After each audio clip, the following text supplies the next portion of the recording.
Muy bien, sean todos bienvenidos en este espacio que queremos estar ofreciendo de parte del IBA.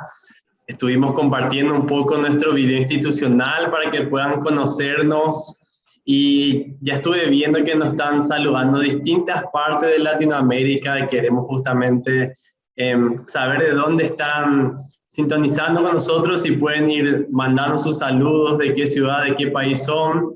Así como hemos presentado por medio del video, somos de Paraguay, de Asunción. El IBA forma parte de la Facultad de Teología y queremos hoy estar desarrollando un masterclass con un tema bastante interesante. Así que un gusto poder estar con ustedes en esta noche. Acá ya se acercó la noche, ya es las 7:30, seguramente varía un poco con los lugares.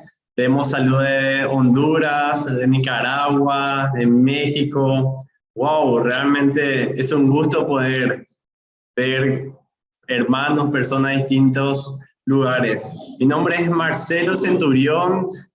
Como le estuvimos diciendo al IBA, el que está organizando este masterclass, y quiero dar un espacio a nuestro director, Heinz Dieter, quien nos va a estar saludando y contando un poquito de quiénes somos nosotros para que puedan saber más del IBA. Así que adelante, director. Muchas gracias, Marcelo. Muy buenas noches. Mi nombre es Dieter Gisprecht. Soy el director general del IBA y esas tres siglas indican nuestro nombre original, Instituto Bíblico Asunción. Hemos iniciado en el año 1964 como un centro de formación de líderes para las iglesias hermanos menonitas del Paraguay. Y hoy mantenemos este nombre, pero ya somos parte, o mejor dicho, mantenemos esas siglas y somos parte de la Facultad de Teología de la Universidad Evangélica del Paraguay. Y con estos eventos en línea queremos hacernos conocer en toda América Latina.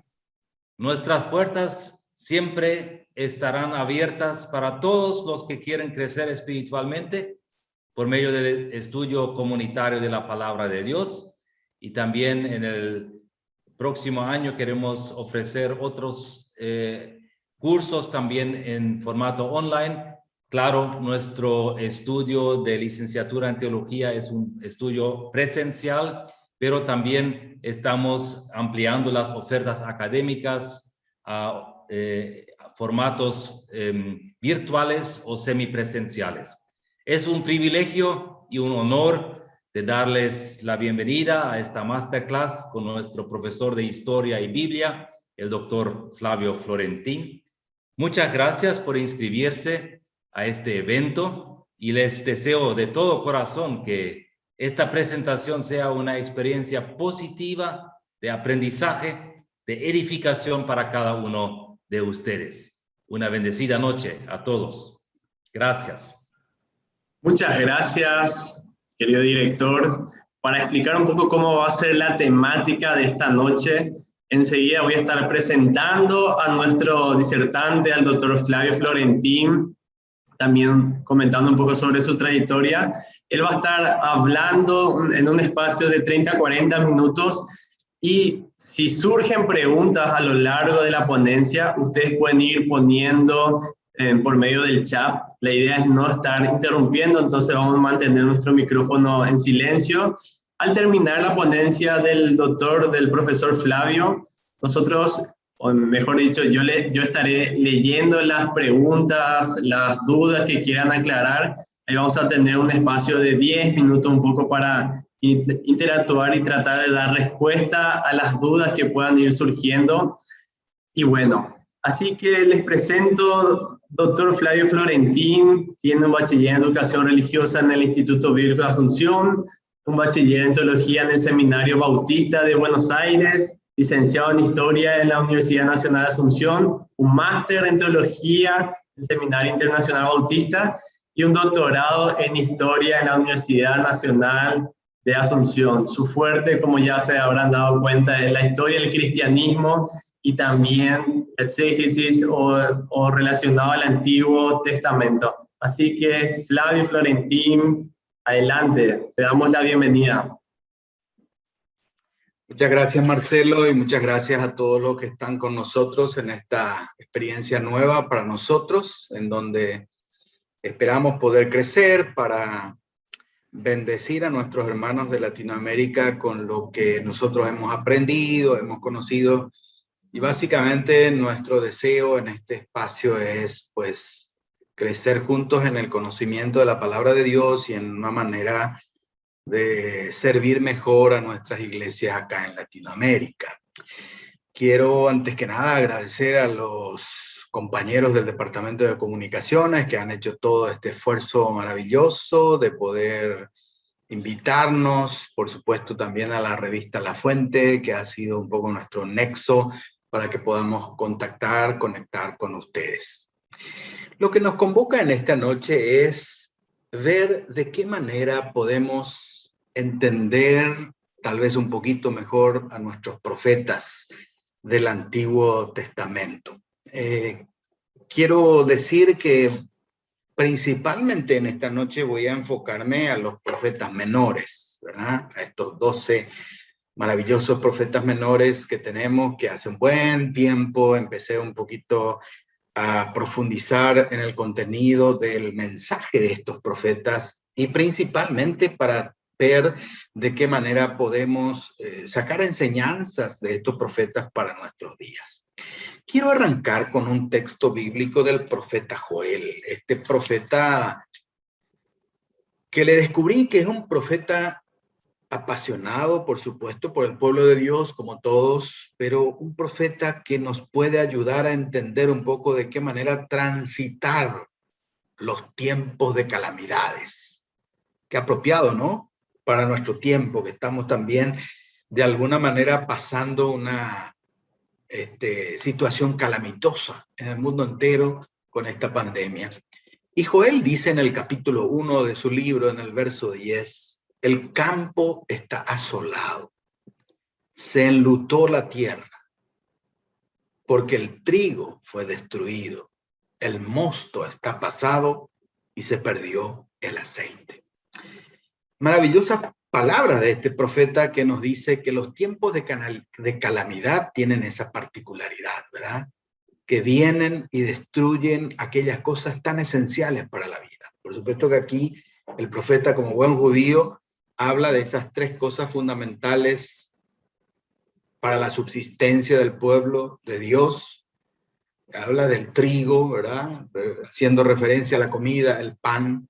Bueno, el mosto, dice la versión Reina Valera, que probablemente para un buen judío es el vino, ¿no? Ahí, apropiado también para la vida. Y por supuesto el aceite, que mayormente, bueno, por lo menos por la parábola del buen samaritano podemos inferir que se usaba en aquellos tiempos para curar heridas, cicatrizantes, y para nosotros pudiera ser, ¿verdad?, el aceite para untar las comidas o hacer comida. Lo que quiero decir que este profeta está expresándonos con mucha fuerza que los tiempos de calamidad son tiempos en donde falta todo, lo esencial para la vida. Bueno, eso es a manera de introducción solamente. Y en esta presentación yo quiero de alguna manera enfocarme un poco a 4 preguntas fundamentales que puede ayudarnos para comprender un poco mejor a nuestros profetas menores, ¿no? En primer lugar, después de una breve introducción que voy a hacer acerca de qué condición tenía que tener una persona para ser profeta, quiero que nos enfoquemos un poco acerca de la pregunta: ¿quiénes en el pasado podrían llegar a ser profetas? Especialmente en el antiguo Israel. ¿Quiénes podían ser? Después vamos a preguntarnos con qué propósito Dios levantó a los profetas en medio del pueblo, porque no es que aparecieron ya acompañando a Moisés, ellos aparecen en una etapa, yo diría, tardía, un poco de la vida histórica del pueblo de Israel. Una tercera pregunta que quisiera que nos hagamos en esta noche es: ¿tuvieron todos los profetas la misma preocupación espiritual y social?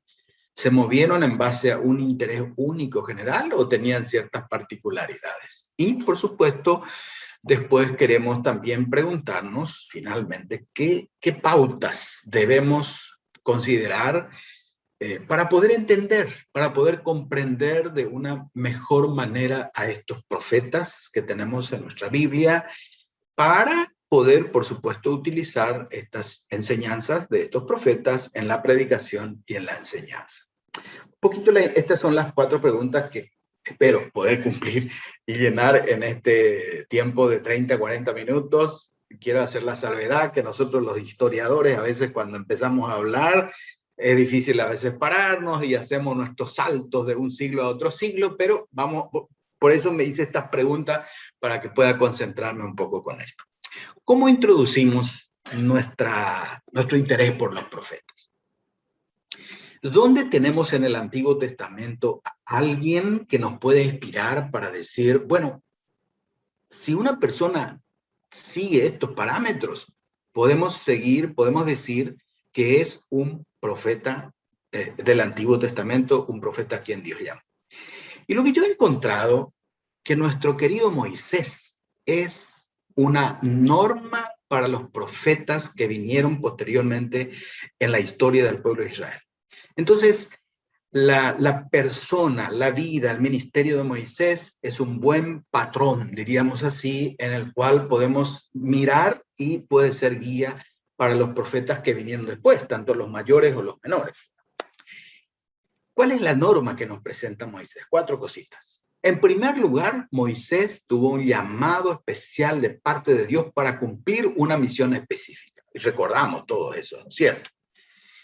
En segundo lugar, el propio Moisés es una persona que se interesó con mucha profundidad y se involucró activamente en la vida pública del pueblo de Israel.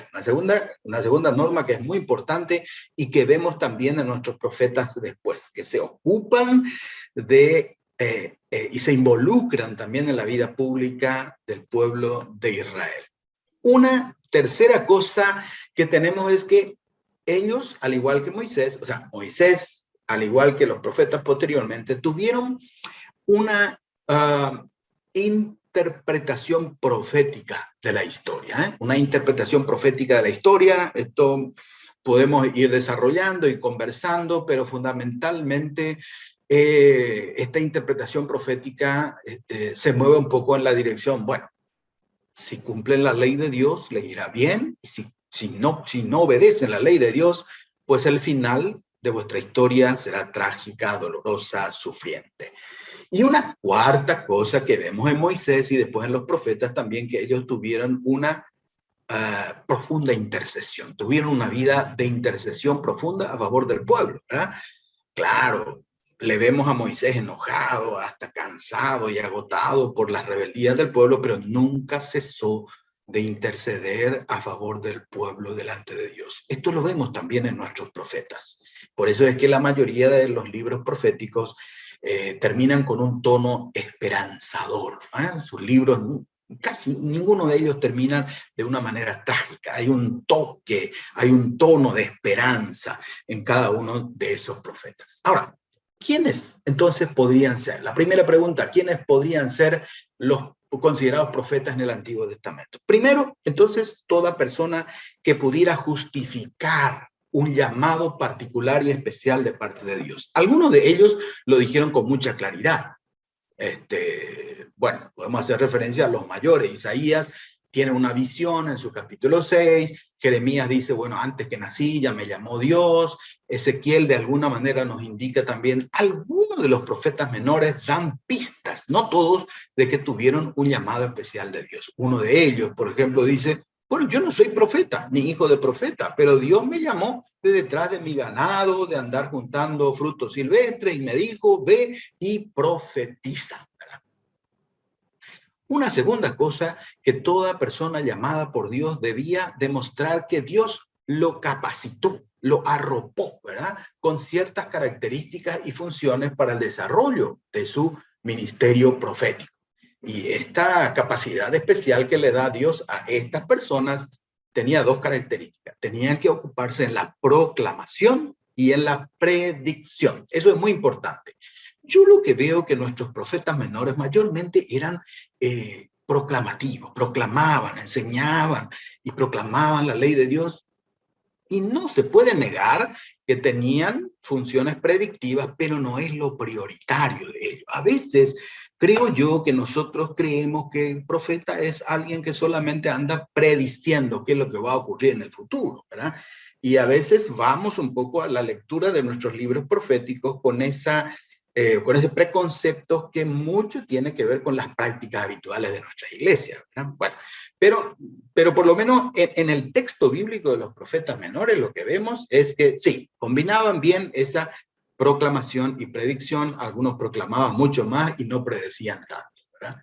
Otra cosita que tenía que tener nuestro profeta es que tenía que tener un apego irrestricto por la ley de Dios. O sea que podemos decir que estos profetas tenían que ser personas que conocían bien la palabra de Dios. Porque finalmente los profetas lo que siempre van a venir a decir al pueblo, retornen a la ley.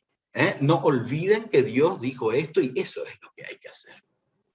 Otra cosa que tenían que tener nuestros profetas, profundo amor por el pueblo de Dios.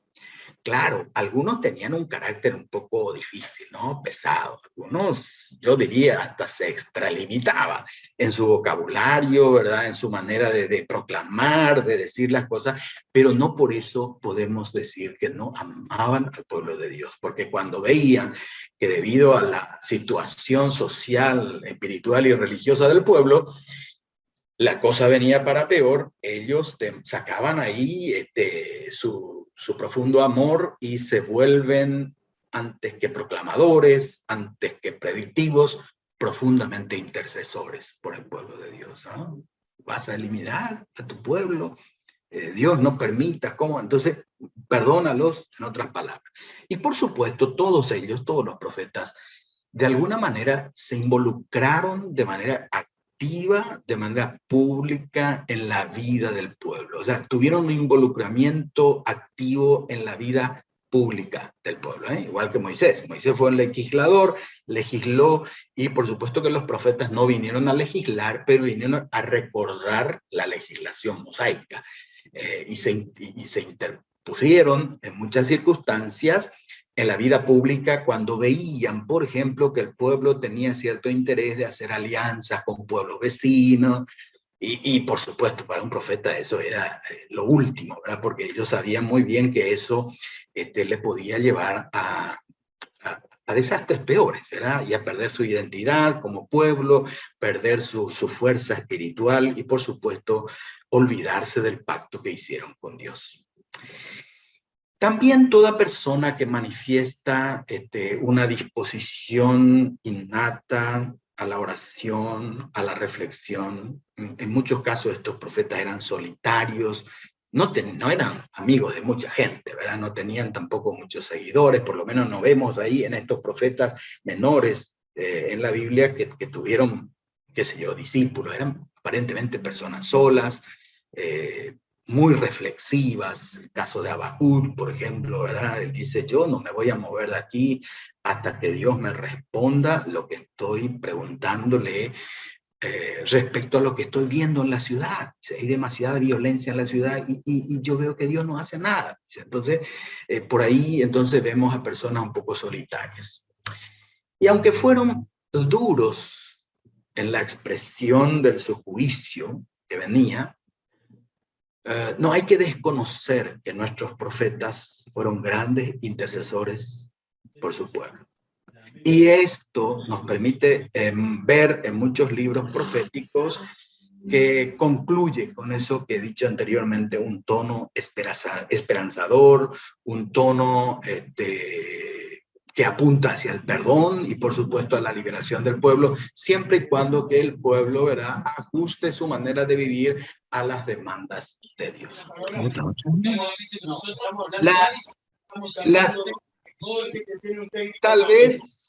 Tal vez si se apagan sus micrófonos podemos seguir un poquitito, no sé qué. Gracias, muy amable. Una segunda pregunta que nos hemos dicho: ¿con qué propósito Dios levantó a los profetas en medio del pueblo? A estos profetas que nosotros tenemos. Claro, a Isaías, Jeremías, Ezequiel, también los 12 menores. ¿Cuál fue? Mire, permítanme decirles que nuestros profetas aparecen en una época donde las instituciones políticas y religiosas de Israel ya estaban en pleno desarrollo. Y hasta diría yo, entrando en una decadencia. Fíjense que los profetas aparecen ya cuando, bueno, el sacerdocio estaba establecido ya desde el desierto, ¿verdad? Y entran en la tierra prometida con ya el sacerdocio, y si hay sacerdotes, posteriormente vamos a ver, hay tabernáculo, después el templo, o sea, las instituciones religiosas de Israel antiguo estaban ya establecidas cuando los profetas van a aparecer. Templo ya había, y si hay templo, hay funcionarios, personas ahí dentro del templo. Las instituciones públicas, o sea, la monarquía estaba plenamente establecida ya en Israel, ya había reyes, ya los reyes pues tuvieron sus reinados, algunos exitosos y otros profundamente fracasaron.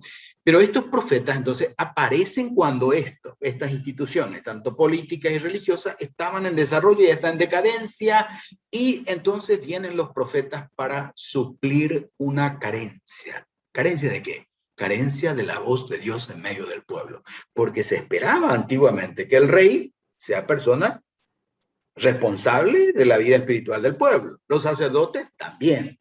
Pero como ambos fracasaron, entonces ahí se levantan nuestros profetas. Aparecen nuestros profetas en una época crítica de la historia del pueblo de Dios. ¿Para qué? Para proclamar la voz de Dios, para dar esperanza, en el sentido de decir, si ustedes retornan y al pacto de Dios, retornan a la ley, Dios les va a salvar, les va a permitir que vivan bien, tranquilos y gozando de plena felicidad en medio del pueblo. No le fue nunca fácil al pueblo de Israel ajustarse a esos parámetros, ¿verdad? Por otro lado, lo que vemos en medio de estos profetas, interesantemente, algunos de los profetas, dice este profeta Julano, que aparece bajo el reinado de Ezequías, Jotán, Acaz, o sea, hay una referencia histórica siempre al inicio de cada profeta, y eso nos permite ver que los reyes, o los reinados de Israel, propiciaron y casi obligaron que se levantasen estos profetas porque la corrupción moral, la corrupción religiosa en medio del pueblo estaba en pleno desarrollo. Entonces alguien tenía que venir a encargarse de reorientar eso. Si los reyes no lo hicieron, si los sacerdotes no lo hicieron, entonces ahí se levantan nuestros profetas para ser la voz de Dios en medio de esa época crítica que vivía el pueblo. Las relaciones políticas también del Israel antiguo con sus vecinos obligó a que aparezcan los profetas. ¿Por qué razón? Por eso que les dije recién. Había alianzas peligrosas que el pueblo de Israel hacía. Cuando se dividen los reinos norte y el reino sur, ahí para sobrevivir, estos reinos independientes de Israel empiezan a hacer alianzas con sus vecinos. Y eso los profetas vieron extremadamente peligroso. ¿Y qué dijeron? Confíen en Dios y quédense tranquilos. Confíen en Dios y quédense tranquilos. Bueno, no es tarea fácil eso, ¿verdad? Para un político, para un rey que ve que realmente está peligrando su reinado y su pueblo, entonces va a la alianza, ¿verdad? Eso obligó a una voz profética muy firme. Por supuesto, también lo que vemos en el contenido de estos libros proféticos, una desatención de los líderes religiosos de las necesidades del pueblo.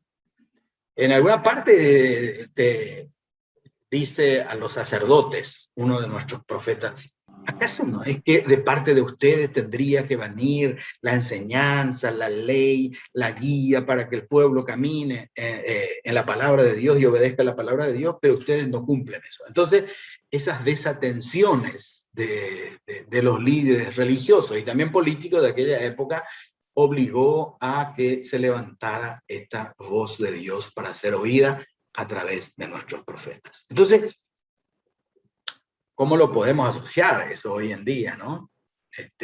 Y habrá que ver, ¿verdad? Nuestra América Latina siempre es necesitada, ¿verdad?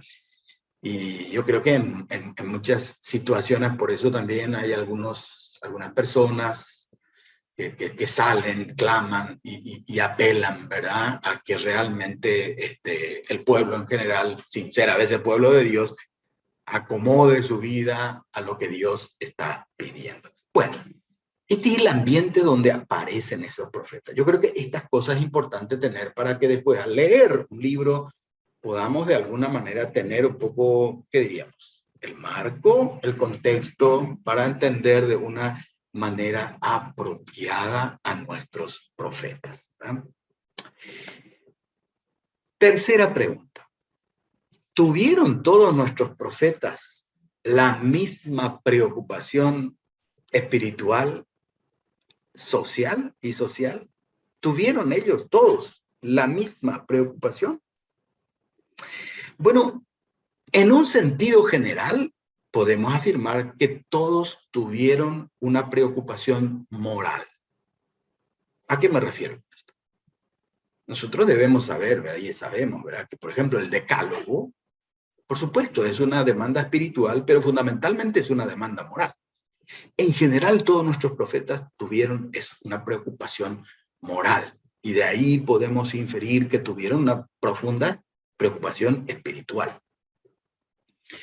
Es por eso que siempre buscaron que el pueblo regule su vida a lo que la ley de Dios les exigía. Eso es una preocupación profundamente moral. Por eso yo siempre digo que nuestros profetas bíblicos son más moralistas que renovadores. Moralistas más que renovadores. Buscaron siempre que el pueblo retorne a lo antiguo, ¿verdad? Retorne a que ajuste la ley de Dios a su vida, ¿verdad? Entonces, claro, los renovadores tienen otro perfil, ¿verdad? Pero nuestros profetas, su preocupación más bien fue moral. Claro que uno puede decir, bueno, eso es una renovación también, seguro que sí. Bueno, pero en sentido general, entonces todos tuvieron una preocupación moral y por supuesto de eso sale lo espiritual, ¿verdad? Pero en un sentido particular, podemos decir que algunos de nuestros profetas manifestaron una mayor preocupación por ciertas particularidades que afectaba al pueblo de Dios. Y les quiero citar un poquito alguna de esas particularidades que yo veo, ¿verdad? Por supuesto que, gracias a Dios, la interpretación bíblica no es privada. Creo que si usted se toma el tiempo y lee a alguno de estos profetas, seguro que va a encontrar otra preocupación que le tuvo atrapado a nuestro profeta. Voy a seguir un poco el abecedario y les voy a comentar un poquito lo que yo encontré en cada uno de estos profetas menores. A Abías, cuando yo leí y releí, encontré que su preocupación giró un poco en torno a la violencia que los edomitas manifestaron en contra de sus parientes, los judíos, porque los edomitas eran descendientes de Esaú, Jacob y Esaú, y ahí estaban emparentados. Y entonces ahí Abías se preocupó profundamente por eso. ¿Cómo es que vos, cuando tu pariente estaba en esa desgracia, no lo atendiste? Y por ejemplo dice Abías, en una condenación hacia los edomitas, dice: por haber maltratado a tu hermano Jacob, te cubrirá vergüenza y serás exterminado para siempre. Aunque vivas allá en la altura, de ahí Dios te va a destruir, ¿verdad? Porque no atendiste a tu pariente en la época de calamidad. Qué interesante, ¿no? Qué enseñanza buena, ¿no? Que no debemos desatender del todo a nuestros seres queridos, a nuestros familiares, a nuestros parientes, ¿verdad? Amós, por supuesto que conocemos mucho la fuerza de este profeta, y vio que las injusticias que se manifestaban en medio de pueblos vecinos para con Israel era una situación que va a obligar a que Dios castigue. ¿A quién? A los pueblos vecinos de Israel.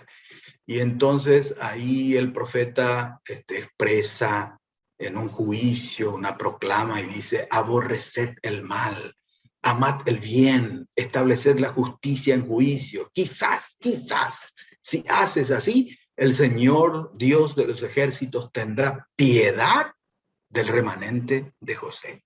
Eso nos da la pauta que también esta injusticia no solamente estaban ocurriendo en medio de los pueblos vecinos, sino también dentro del pueblo de Israel, Judá, Israel, había muchas manifestaciones de injusticia. Habacuc, por otro lado, se interesó más por saber. Este es un profeta filosófico. Me apasiona mucho el libro de Habacuc porque, bueno, apela mucho a la búsqueda de la verdad, ¿verdad? A la búsqueda de por qué Dios no responde.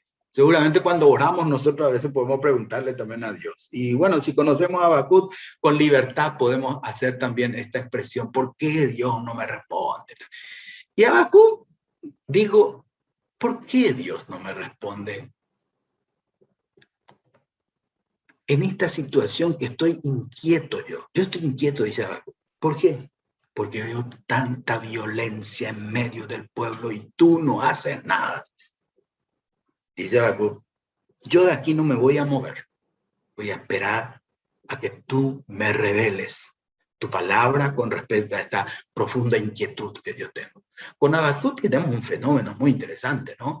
Porque la mayoría de nuestros profetas reciben de arriba la voz, ¿no?, de Dios. Y Habacuc, sin embargo, en el libro de Habacuc tenemos que él habla, él expresa, él se queja, o sea, una voz de abajo para arriba. Y Dios no se queda callado, le responde a su profeta, le responde. Dice, yo me voy a quedar, voy a velar aquí hasta que se me dé la respuesta que yo tengo. Y ahí aparece, ¿se acuerdan? Ese pasaje maravilloso que después lo rescatamos otra vez en el libro de Romanos, dice, quédate vos tranquilo, escribí, el justo por la fe vivirá. Famoso pasaje, ¿no? Que para nosotros los evangélicos es una expresión maravillosa. Eso viene del profeta Ageo. Es un profeta templero. Su preocupación fue el templo de Dios. Invasión de pueblos vecinos, se cae toda la ciudad y por supuesto se destruye el templo. Entonces ahí aparece Habacuc haciendo esas 3 arengas, 3 predicaciones para que el pueblo empiece a ofrendar y empiece a dar, y fue unas predicaciones fabulosas porque abundaban las ofrendas tales así que el profeta dijo, basta ya no hace falta, ¿verdad? Pero ahí está, nuestro Habacuc encargado, interesado, mejor dicho, por el templo de nuestro Dios. Y es interesante que Ageo, en su predicación, apela mucho al entendimiento para que la gente ofrende. Hoy en día nosotros apelamos muchas veces a las emociones, ¿verdad? Pero Ageo dice, pensad, analizad, mirad. Miren, ¿es acaso bueno que ustedes vivan en esta casa artesonada, toda techada, y que la casa de Dios todavía esté en ruinas? Apela a la conciencia, al entendimiento. Joel, como ya leímos al principio, él hace, interesantemente Joel, profeta maravilloso, porque hace un llamado colectivo para que la gente se arrepienta antes de enfrentar los tiempos de calamidad, o por lo menos para salir de los tiempos de calamidad. El campo está asolado, no hay trigo, no hay mosto, no hay aceite. Entonces, ¿qué dice Joel? Vengan todos, hagan ayuno, y aún el que está de luna de miel deje su alcoba, salga los bebés. Lo interesante con el libro de Joel es que uno puede darse cuenta que esta experiencia del arrepentimiento colectivo, el llamado colectivo al ayuno, a la oración, deben ser encaminados por los líderes espirituales. Sacerdotes, ustedes marchen primero, dice Joel. Bueno, Jonás, conocemos bien, yo creo que es un profeta misionero, ¿verdad? Probablemente el único casi que fue llamado a predicar en otro lugar que no sea el pueblo de Israel. Joel es un profeta misionero a regañadientes, yo digo, ¿verdad? A regañadientes, porque el Dios le dice, ve a Nínive y ustedes conocen la historia. Pero finalmente cumplió, y yo siempre veo, ¿verdad?, que Dios trata y utiliza inclusive a siervos un poco con carácter difícil, ¿verdad?, que lo conocemos y tenemos también, y aún a esa clase de personas Dios lo utiliza. Malaquías, yo lo veo como un restaurador moral del culto, un restaurador moral del culto, Porque Malaquías se interesa no tanto por el templo, por lo externo, se interesa por lo que ocurre dentro del templo, por lo que se hace dentro del templo, por el culto, por la liturgia. Y bueno, ahí le dice a los sacerdotes, porque los labios del sacerdote han de guardar la sabiduría y de su boca el pueblo buscará la ley, porque es mensajero del Señor de los ejércitos. O sea, esa arenga de traer los diezmos es una arenga que el profeta Malaquías hace a los sacerdotes. Probadme en esto, dice, pero está haciendo un fuerte llamado, una apelación para que el sacerdocio, regule su vida moral a la enseñanza, a lo que Dios demanda, y entonces Dios va a derramar la bendición. Miqueas, por otro lado, es un restaurador social. Él es el portavoz del campesinado, ¿no? Se ocupa de la gente humilde, desprotegida y necesitada. Y ahí tenemos ese famoso pasaje que dice, hombre, él te ha declarado lo que es bueno, lo que el Señor pide de ti, solamente hacer justicia, amar misericordia y humillarte ante tu Dios. Por otro lado, Nahum es un profeta sumamente interesante y hay que estudiarlo porque yo veo que este profeta es un profeta con sueños de venganza, con sueños de venganza. Si uno lee y relee a Nahum, va a encontrar que es un profeta con deseos de venganza. Y ahí dice el Señor Dios, celoso y vengador. El Señor es vengador, está lleno de indignación, se vengará de sus adversarios, se enoja con sus enemigos. Llamativo, ¿no? Un hombre de Dios con tantos sentimientos de venganza. ¿Es posible eso? Y yo creo que sí, nosotros mismos también luchamos todavía hasta hoy en día con este anhelo y deseo a veces de venganza. Oseas, claro, el libro de Oseas nos encanta leer, ¿verdad? Eso hasta los primeros capítulos. Pero sí, yo creo que Oseas es un profeta que nos llama a tener esperanza, que no todo está perdido por más que el pueblo esté tan descarriado y su vida y su moralidad está tan por el suelo y su espiritualidad peor todavía.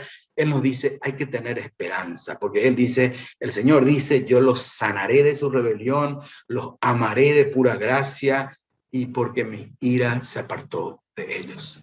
Sofonía, nuestro profeta pequeñito, cortito, su libro, él se ocupa de las cosas cotidianas de la vida. ¿Qué es lo cotidiano en la vida? A veces lo que comemos, lo que vestimos. Sofonías se preocupa por eso, ¿verdad? Y él dice, mire, yo en un tiempo dado, dice, voy a salir y a escudriñar a Jerusalén con linterna, y castigaré a los hombres que reposan tranquilos, como un vino asentado, que no hacen nada, ¿no es cierto? Y los cuales dicen en su corazón, el Señor no hará bien ni hará mal. ¿Cuántas veces tenemos en Latinoamérica de estos tipos de personas, verdad? Que reposan tranquilamente en su cotidianidad, no se ocupan, no son laboriosos, ¿para qué? ¿Verdad? Bueno, y finalmente, Zacarías. Yo creo que Zacarías es un profeta que se ocupa de la restauración espiritual del liderazgo.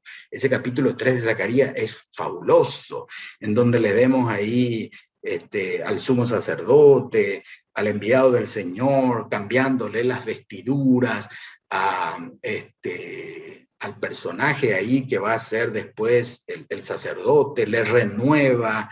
Habló el ángel y ordenó, dice, a los que estaban delante de él, quitadle esas vestiduras viles, y a él le dijo, mira, he quitado tu pecado y te he hecho vestir ropas nuevas, ropas de gala. Ahora levántate perdonado y sirve al Señor de los ejércitos.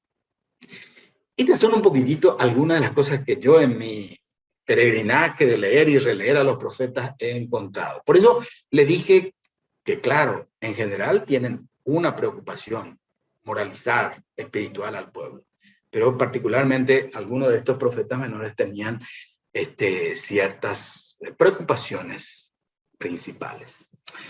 Y cuarta y última preguntita, me quedan algunos 5 o 6 minutitos. ¿Qué pautas pueden ayudarnos para una mejor comprensión de los textos de los profetas para poder predicarnos y poder enseñarnos? Miren, yo creo que en primer lugar tenemos que pensar en nosotros mismos, porque es muy importante eso, la actitud del intérprete. Y el intérprete somos nosotros.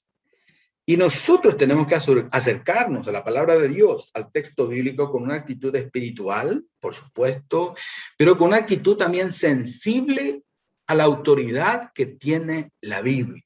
Creo que es muy importante eso. Eso es un punto fundamental. ¿Con qué actitud nos acercamos a la lectura, a la interpretación de estos textos proféticos? ¿Es la palabra de Dios? Bueno, si lo consideramos así, ahí tenemos una línea que vamos a seguir. En segundo lugar, mi propia experiencia me ha permitido que para entender a estos profetas hay que estar constantemente cerca del texto de estos profetas. ¿Qué significa eso? Leer y releer, releer y leer, releer y leer de vuelta el texto bíblico para que se nos clarifique de qué está preocupado, de qué está hablando nuestro profeta. Una tercera pauta, creo que va a ser importante identificar y tratar de encontrar la preocupación básica de nuestro profeta. Como ustedes vieron, recién les dije, ¿verdad?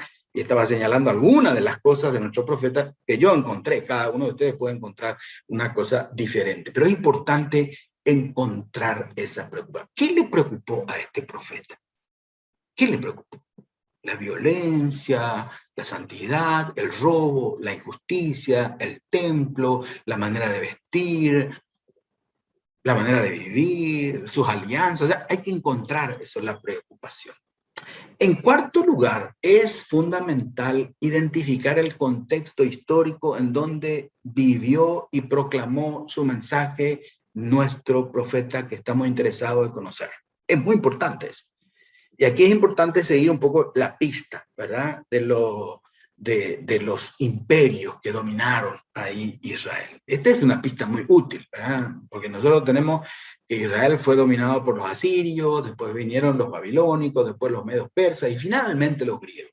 Nuestros profetas se mueven más en esos tres primeros: asirios, babilónicos, medos persas, estudiarlos a ellos, conocerlos, qué es lo que hacían ellos, las famosas deportaciones que aplicaron los babilónicos, no así los asirios.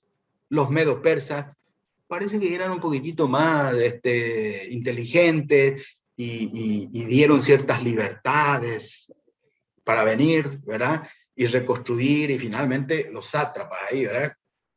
Cobraban muchos impuestos y angustiaban también al pueblo, ¿verdad?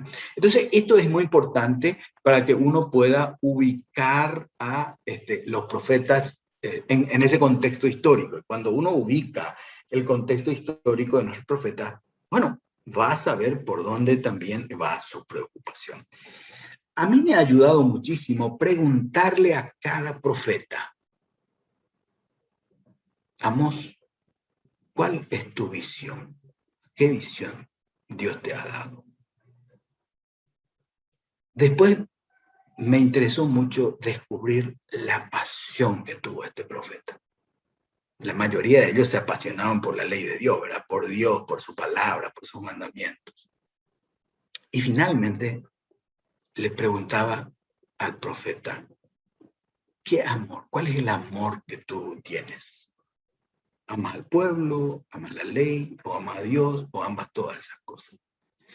Y este es un trabajo de reflexión y de contemplación del texto, de la historia y de la actualidad.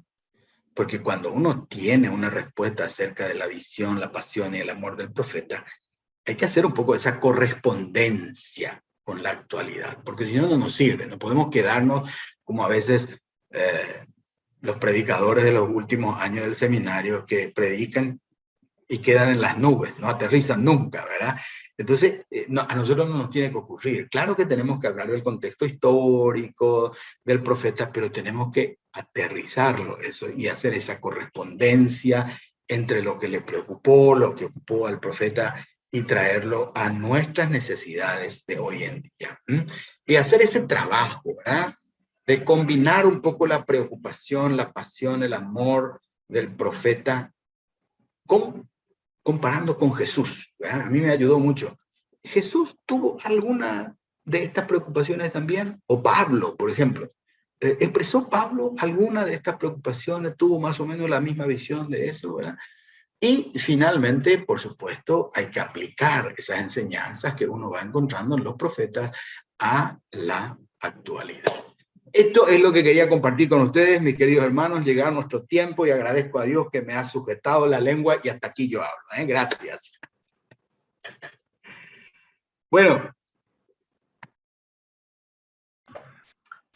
Muy bien, muchas gracias, profesor Flavio, por tan excelente tema que estuvo desarrollando. Estuvimos haciendo un repaso y un resumen de los profetas menores. Qué tremendo con esto. Así que gracias a todos los que estuvieron también formando parte también. Y en este espacio nosotros queremos estar abriendo para las preguntas. Yo voy a estar leyendo lo que escribieron ya en el chat y pueden ir agregando más también. Vamos a estar teniendo un espacio de 10 minutos aproximadamente y vamos a arrancar entonces con el primero que viene de parte de Julio. Dice, las proposiciones que debía tener un profeta hoy en día deben ser parte también de un creyente. Las proposiciones, seguramente característica podríamos decir. Sí, sí. Bueno, yo diría no todos los creyentes, ¿verdad? Pero algún creyente en particular tal vez sí, ¿verdad? A quien Dios llama, a quien Dios toca y le capacita. Esto tiene que verse también en él, ¿verdad? Por supuesto. Y quien quiera ser profeta tiene que saber que no va a ser muy apreciado, ¿verdad? Siempre las personas muy moralistas molestan un poco, ¿verdad? Pero sí tiene que tener estas condiciones y estas características. Así es, algunos aspectos. Antes de leer la siguiente pregunta, quiero comentarle que esta clase magistral ha sido grabado y vamos a estar subiendo en nuestro canal de YouTube, que está como Instituto Bíblico Asunción, donde pueden estar accediendo y también compartiendo con otras personas. Bueno, leyendo la siguiente pregunta, ¿qué podemos aprender de los profetas para salir de nuestra burbuja evangélica y asumir más responsabilidad social en nuestro entorno? Qué interesante pregunta, ¿no? Bueno, yo diría, necesitamos aprender de nuestros profetas el coraje y la valentía. El coraje y la valentía, ¿no? Porque quienes tienen ese llamado de Dios y el interés y la inquietud en el corazón de poder involucrarse un poco más en esta realidad sufriente de América Latina, fundamentalmente tiene que tener el coraje, ¿no? La valentía. Pero si Dios llama, Dios capacita. Eso es lo que vemos también en nuestros profetas, ¿verdad? Nuestros profetas no es que salieron ellos de una manera alocada a decir lo que dijeron, ¿verdad? Tuvieron el llamado de Dios, pero igual hay que tener un coraje, porque en algunos casos la historia de nuestros profetas ha sido un poco triste, ¿verdad? Fueron matados por reyes, perseguidos, el propio Elías con todo el poder que tenía, ¿verdad? Tuvo que huir, ¿verdad? Pero Dios no lo abandonó, Dios no lo abandonó. Y creo que quien tenga ese interés y ese llamado de parte de Dios tiene que tener estas dos características, ¿no? Valor y confianza que Dios lo va a acompañar. Ok. Que hay otra pregunta bastante curiosa también. ¿Había varios profetas al mismo tiempo o llegaron a conocerse entre ellos? Yo creo que han habido profetas al mismo tiempo, ¿verdad? No sé, no hay indicaciones que nos den la pista muy segura de que ellos se hubieran conocido. No tenían WhatsApp, no tenían Zoom, ni tenían Internet, y eso ya les limitaba a ellos, ¿verdad?, de conocerse, ¿no? También, claro, la escuela de los profetas era una época ahí muy temprana, pero eso era en la época de Samuel, Saúl, así era otro contexto. Nosotros estamos preocupándonos ahora de nuestros profetas menores y de ellos, por lo menos, yo no encontré pistas así de que se conocían mutuamente, pero puede ser que haya, ¿eh? Ok. Que hay una pregunta más nuestros tiempos, ¿no deberíamos preguntarle al Espíritu Santo cuál fue la visión de cada profeta?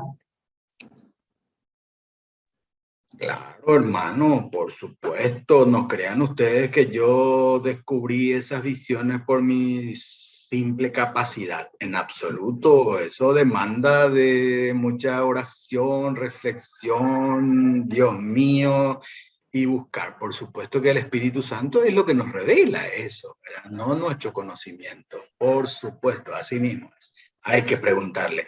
Y si seguimos el espíritu de Habacuc, con libertad, hay que preguntarle, ¿eh? Y yo siempre digo, ¿verdad?, que nosotros los evangélicos tenemos que reaprender a escuchar a Dios. Y eso no estaría fácil, ¿verdad? Nosotros somos muy hábiles en hablarle a Dios, preguntarle, pero nadie nos ha enseñado cómo tener capacidad para escuchar y escucharle bien a Dios, ¿verdad? Y no escuchar las cosas que solamente nos interesa y ya nos gusta a nosotros, ¿verdad? Eso es una habilidad que yo mismo quisiera seguir aprendiendo y seguir creciendo en eso. Así es. Esta no es una pregunta sobre el tema, sino veo que están preguntando a varias personas si se le podría compartir estos materiales o estos documentos. Tal vez, Delver, si podrías dejar en el chat el link de nuestra página web. Ahí ustedes pueden acceder a nuestras cuentas, nuestras redes sociales. Como les mencioné antes, esta clase se estará subiendo la grabación en nuestra página en YouTube. Ya enseguida vamos a estar dando más detalle acerca de lo que queremos seguir ofreciendo, pero por ahora lo que estamos compartiendo con ustedes, esta clase magistral, también como se estuvieron dando cuenta que había infografías que eran pequeños resúmenes de versión gráfica de cada uno de los profetas, de los 12 profetas menores. Eso estuvieron recibiendo también para descargar por medio de su inscripción. Entonces, eso por ahora lo que estamos dando para dar enriquecimiento de este tema que estamos dando. Ahora, siguiendo las preguntas relacionadas al tema, ¿cuáles son las diferencias y similitudes entre los profetas del Antiguo y los profetas de nuestros días? Interesante. Amigos, qué compromiso me meten con eso, ¿verdad? Bueno, yo creo que en el Nuevo Testamento, no, en la Biblia tenemos, ¿verdad?, una indicación clara, y yo creo que esa pista nosotros nos seguimos, porque en la Biblia se nos indica: escuchen a los profetas, dice, a los que se dicen ser profetas, y analicen lo que dicen ellos, denle un seguimiento a eso, a ver si lo que ellos dijeron se cumple o no, ¿verdad?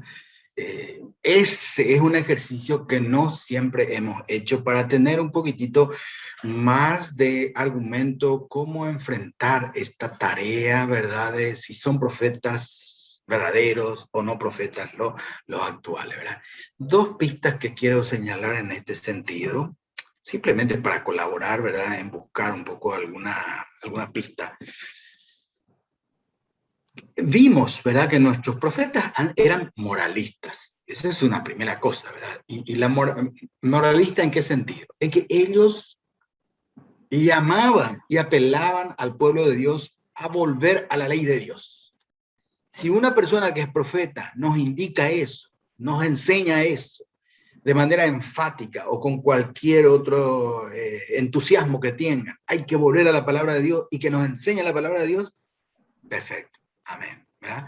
Excelente, esa es una pista. Y la segunda pista es, bueno, no hay que desechar lo que dice alguien que se llama profeta, pero hay que darle seguimiento, hay que darle pensamiento. Él dijo tal cosa, ¿verdad? Y otra cosa también, nuestros profetas, como vimos, no eran tan predictivos, ¿verdad? Y hoy en día a veces los profetas actuales se ejercitan en predecir, ¿verdad? Se ejercitan en predecir, pero hay que darle seguimiento si esas predicciones ¿se cumplen o no se cumplen? Y si el profeta lo que hablare, no hablare verdad, bueno, la Biblia nos dice que no son profetas verdaderos. Muy bien, bastante interesante. Y una última pregunta en este espacio, luego ya tenemos que dar vamos a ir dando un cierre y anuncio del próximo Masterclass. ¿No era el mensaje del Mesías / Cristo el mensaje de los profetas? Sí, claro. Jesús dijo, el que me envió, el Padre, es lo que dijo tal cosa. Dice, ¿verdad? ¿Qué le dijo Moisés? Y bueno, hagan lo que Moisés dijo, ¿verdad? Eso sí, dijo. Pero también tenemos que tener en cuenta que nuestro amado Señor Jesús también nos dijo, más yo os digo, dice, ¿verdad? O sea que Jesús nos da una demanda mayor, creo que sobre la ley de Dios. Pero no hay diferencia entre lo que proclamaron, lo que enseñaron nuestros profetas, a lo que Jesús dijo. Pero, un acento quiero poner sobre esto, que las demandas de nuestro Cristo son superiores, son mayores. Y esas demandas tenemos que nosotros reconocer que a nosotros mismos no nos resulta difícil. Por eso es que tenemos que tener la suficiente humildad y sensatez de andar dependiendo constantemente del Espíritu de nuestro Dios para poder, pues, cumplir con esas demandas de nuestro Cristo. Muchas gracias a todos. Han sido muy amables por estar con nosotros, ¿sí? Muchas gracias, profesor Flavio. Fue realmente un privilegio poder compartir con él y aprendiendo más acerca de los profetas del Antiguo Testamento, en especial de los profetas menores. ¿Me puedes permitir un poco un desliz? Claro que sí, claro. David Fochberg. ¿De dónde nos estás escuchando? ¿Sos el mismo David a quien conocí años anteriores o quién David sos? Por supuesto, desde Miami. ¡Oh, qué placer, hermano! Un cordial saludo y gracias por estar con nosotros. Andando en auto. Bueno, le dejo y cuídese. Ruta. Bueno, le dejo y cuídese. Dios le bendiga. Un abrazo. Gracias. Ok, estamos realmente muy contentos porque se estuvieron conectando distintas partes, no solamente de Latinoamérica, sino inclusive de Estados Unidos también. Así que estamos felices por lo que estuvieron participando. Esto fue una prueba de una de nuestras tantas clases que tenemos normalmente dentro de nuestro programa que ofrece el IBA. Vamos a estar compartiendo al final el video institucional si es que quieren conocer más de lo que ofrece el IBA, una facultad de teología donde tiene un programa de licenciatura, también un diplomado de pastoral juvenil con educación cristiana. Y relacionado a la educación cristiana se viene el siguiente masterclass en el mes de diciembre para que puedan ir agendando. El 19 de diciembre será sobre el tema una educación que refleje a Dios. Repito, una educación que refleje a Dios. Perdón, el 15 de diciembre, yo le dije el 19, el 15 de diciembre será el próximo masterclass donde va a estar la doctora Marlene Enns desarrollando con nosotros.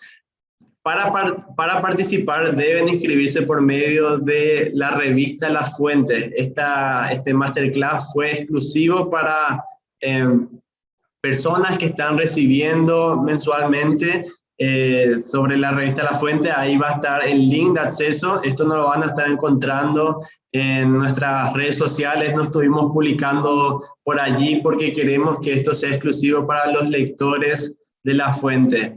Así que damos gracias también por eso.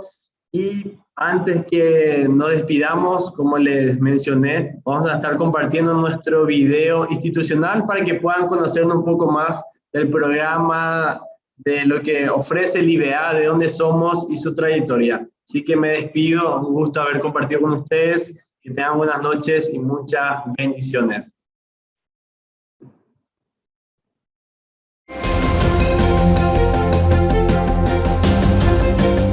El IBA es una sede de la Facultad de Teología de la Universidad Evangélica del Paraguay, que forma líderes siervos con excelencia académica, espiritualidad bíblica y relevancia práctica. Nuestro programa te brindará las herramientas necesarias para el servicio en el ministerio eclesiástico, en la consejería, en las misiones, en los medios de comunicación o en la educación.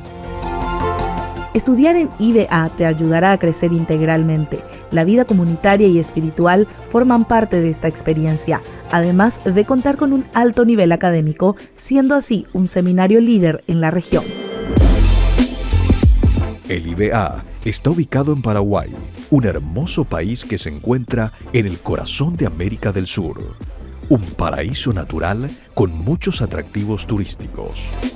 Nuestro nuevo campus se ubica en la ciudad de Mariano Roque Alonso, a solo 12 kilómetros de Asunción, que es la capital del país.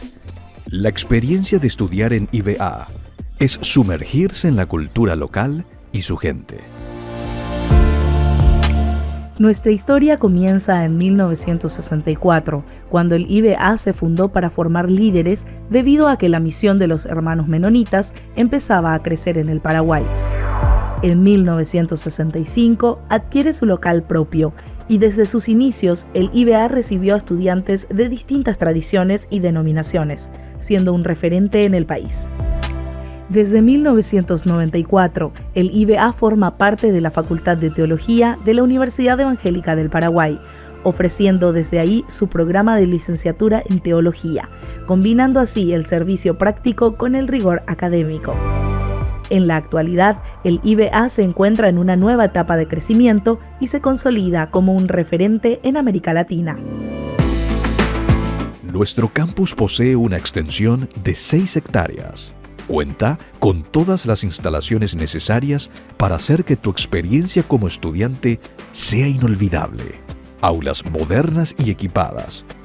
Una amplia biblioteca con más de 16.000 volúmenes. Un auditorio adecuado para nuestras actividades. Espacios recreativos. Internados confortables para los estudiantes. Y un extenso espacio rodeado de naturaleza. La experiencia de estudiar teología es una gran aventura para cualquiera. El IBA forma líderes siervos para el ministerio cristiano. Nuestros profesores cuentan con un alto nivel académico, graduados en universidades en el extranjero. Son hombres y mujeres piadosos que combinan su formación teológica y experiencia ministerial, siendo especialistas en áreas de exégesis bíblica, predicación, historia de la Iglesia, consejería, educación y teología sistemática. Las materias formación espiritual y educación cristiana son dirigidas a padres, maestros y líderes. Son sumamente importantes porque la vida que irradiamos y la manera como enseñamos puede hacer una de dos cosas con el contenido que enseñamos. O borrar con el codo lo que escribimos con la mano, o vivificarlo, hacerlo relevante y atrayente. El estudio de la exégesis bíblica es importante para el ministerio porque sin ella es imposible definir términos como Cristo, Evangelio o ministerio mismo. En la enseñanza de la historia buscamos dialogar con el pasado porque es importante encontrar las razones del por qué creemos hoy lo que creemos en la iglesia. Y en la predicación cristiana tratamos de interpretar el mensaje de Dios en su palabra para nuestros días. El IBA me enseñó a amar y servir a la iglesia local. Más que una casa de estudios, es una comunidad, una familia. Un ambiente intercultural e interdenominacional. Un lugar para prepararse y ser fiel al llamado de Dios.